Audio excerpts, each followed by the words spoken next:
Gak federasi, gak pemain, sukanya main diam-diam di belakang layar. Para penggawa Garuda saat ini sedang menjalani persiapan musim baru yang cukup mendebarkan. Beberapa sudah mendapatkan pelabuhan baru dan mulai bertempur di laga-laga pramusim untuk pemanasan. Seperti Nathan Choon yang akhirnya mendapatkan kesempatan lebih bersama William Tzu. Atau Sandy Walsh yang bermain melawan Liverpool bahkan sempat bertukar jersey. Ada pula yang menjadi sorotan karena transfernya nggak kunjung selesai, layaknya Michael Kors hingga Jesus. Uniknya, kedua pemain ini terus memberikan kode akan hengkang, termaksud Jesus baru-baru ini menyampaikan pesan tersebut kepada fans, bukan hanya fans timnas Indonesia, akan tetapi kepada fans lokal Venezia. Lantas bagaimana cerita selengkapnya? Apa yang terjadi dengan Jesus? Begitupun dengan Tom Hyatt yang perlu klub baru atau Sandy Walsh yang menjalani laga pramusim menghadapi tim besar. Berikut jawaban selengkapnya.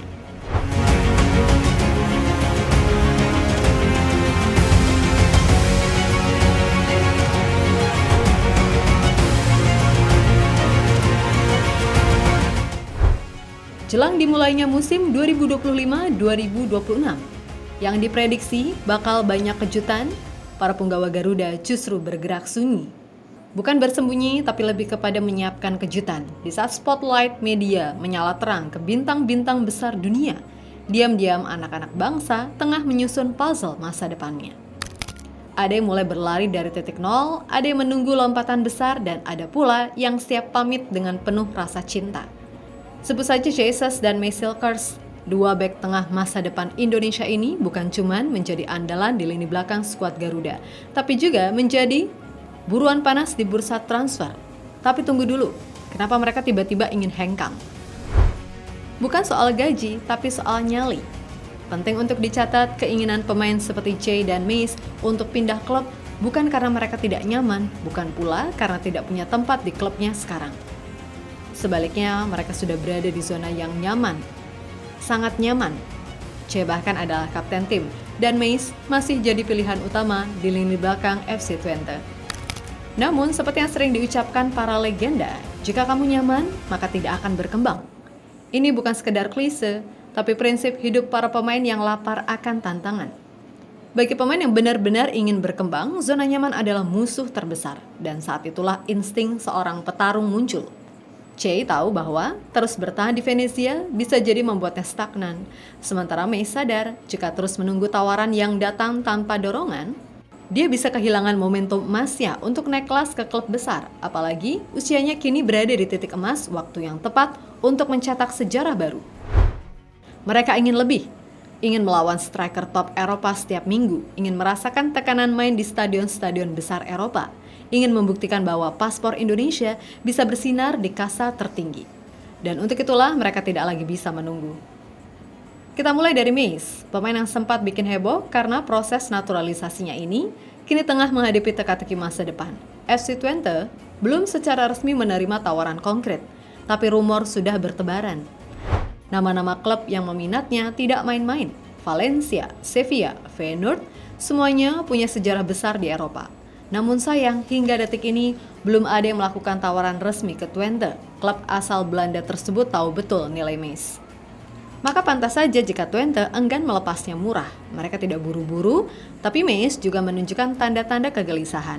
Dan beberapa unggahan sosial medianya ada gestur yang biasa dilakukan pemain yang sedang memantau langkah baru.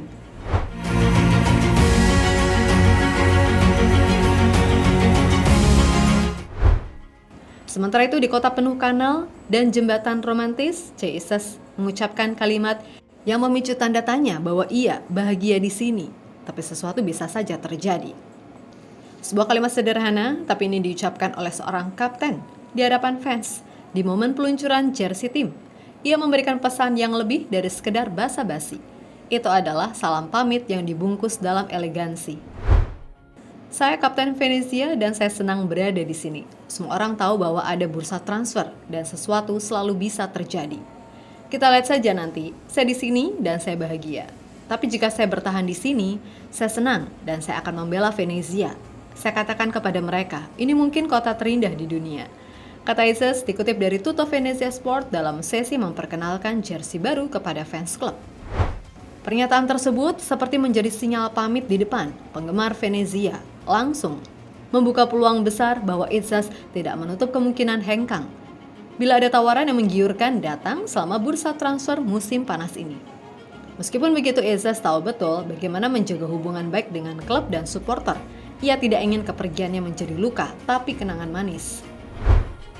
Venezia memang klub yang membesarkannya sejak tahun 2023. Di sana ia tumbuh menjadi pemimpin, menjadi jembatan antar pelatih dan pemain. Tapi Jay juga tahu waktunya sudah dekat, waktu untuk naik ke level yang lebih tinggi. Udinese, Genoa, hingga Sassuolo sudah menawar. Tapi semuanya mentok di harga Venezia, hanya mau melepaskan dengan angka 10 juta euro. Sementara tawaran terbaik baru mentok di 5 juta euro. Bahkan Genoa mencoba menyelipkan gelandang Emil Bohinen sebagai bagian dari negosiasi. Tetap saja ditolak. Che bukan pemain sembarangan. Ia punya kelebihan taktis, bisa bermain di berbagai skema pertahanan, dan punya statistik cemerlang musim lalu. Meskipun timnya terdegradasi, performanya justru melonjak. Maka tidak heran jika Direktur Olahraga Venezia, Filippo Antonelli, ogah melepasnya murah. Bahkan berseloroh bahwa jika ia menjual di bawah harga, bisa-bisa dia sendiri yang kena pecat oleh pemilik klub. Tentu saja, itu aturan nomor 1. Jika kami tidak menjual mereka, paling akhir pemilik akan marah dan memecat saya.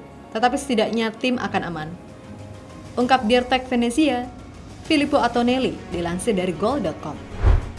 Yaps, Filippo Antonelli menegaskan pendirian Venezia terkait bandrol pemain mereka yang menjadi incaran sejumlah klub.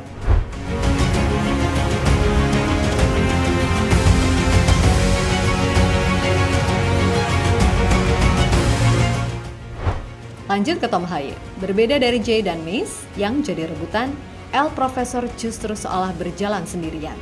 Setelah berpisah dari Almere City, belum ada klub yang benar-benar konkret meminatnya. Meskipun demikian, media Belanda menyebut 2 nama yang bisa jadi pelabuhan baru, Groningen dan Fortuna Sittard. Keduanya memang bukan klub besar, tapi mereka butuh pengalaman dan ketenangan di lini tengah, sesuatu yang dimiliki Tom dengan sangat baik. Ia bukan pemain yang mengejar sorotan, ia seniman lapangan tengah yang bekerja dalam diam. Dalam laporan terbarunya, Football Fritzen menilai meskipun perjalanan Tom Haye bersama Almere City tidak tergolong sukses, ia masih memiliki nilai plus berupa teknik dan pengalaman bermain di level tinggi. Kedua aspek ini dinilai sangat dibutuhkan oleh klub-klub yang masih kekurangan pemain berpengalaman di lini tengah, khususnya pada posisi gelandang bertahan. Jika rekomendasi ini dijalankan oleh manajemen Groningen maupun Fortuna Sittard, maka akan membuka peluang bagi Tom Haye untuk kembali bersinar di tanah kelahirannya. Setelah itu, kiprahnya juga tetap dinanti oleh penggemar timnas Indonesia yang berharap ia tetap berada dalam kondisi terbaik untuk membela Garuda di level internasional. Tapi mungkinkah ia kembali ke Liga Indonesia? Mungkin, namun jika melihat karakter Haye yang perfeksionis dan gigih, bisa jadi ia akan menunggu hingga detik terakhir bursa transfer sebelum memutuskan.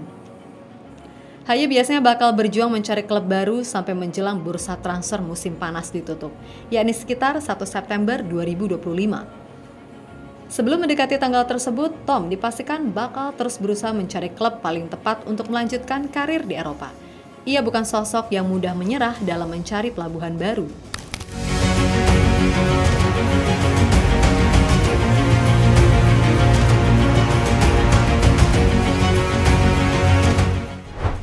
Sementara bursa transfer menyimpan banyak teka-teki, Sandy Walsh justru bikin kejutan di Jepang.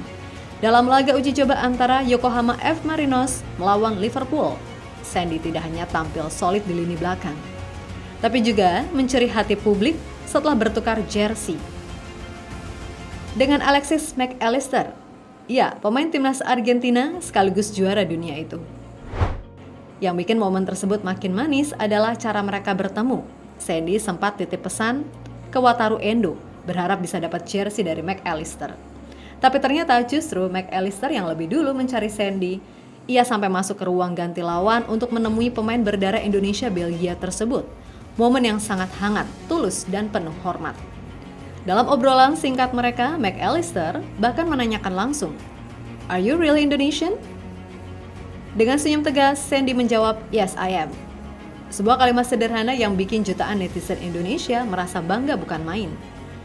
Dan banyak komentar netizen yang bikin salfok kalau Sandy Walsh bakal pamer kalau dirinya sudah bertemu Liverpool kepada Jordi Amat. Sesuatu yang biasanya bikin Sandy Walsh kesel karena Prince Amat biasanya suka pamer. Dan kali ini Amat yang bakal dibikin kesel karena dipamerkan sebuah foto bareng sekaligus tukar jersey plus tanda tangan. Remember you come to Indonesia? Sorry? The friendly game in Indonesia. Yeah. You remember? Yeah. Also that, yeah. Thank you so very much. Awesome. Oh yeah. You like it? Dan ketika mata semua tertuju ke pemain-pemain senior, diam-diam satu pemain muda mencatatkan sejarah. Matthew Baker, pemain timnas U17, resmi debut di tim senior Melbourne City FC. Usianya baru 16 tahun. Ia tampil di Australia Cup menghadapi APA Leeds Heart. Meskipun timnya kalah 0-2, performa Baker sebagai bek kiri sangat menjanjikan. Statistiknya tidak main-main, 52 operan sukses dari 61 percobaan, 1 peluang tercipta, 5 recoveries, dan tampil penuh selama 90 menit. Di usia yang sangat muda, dia sudah menunjukkan mental baja. Baker bukan cuma atlet muda biasa, ia adalah representasi masa depan. Anak muda berdarah Batak Australia yang sudah menjadi pilar di timnas U16 dan U17. Kini langkah awal menuju profesional sudah dimulai. Tinggal bagaimana ia mempertahankan konsistensi dan terus berkembang.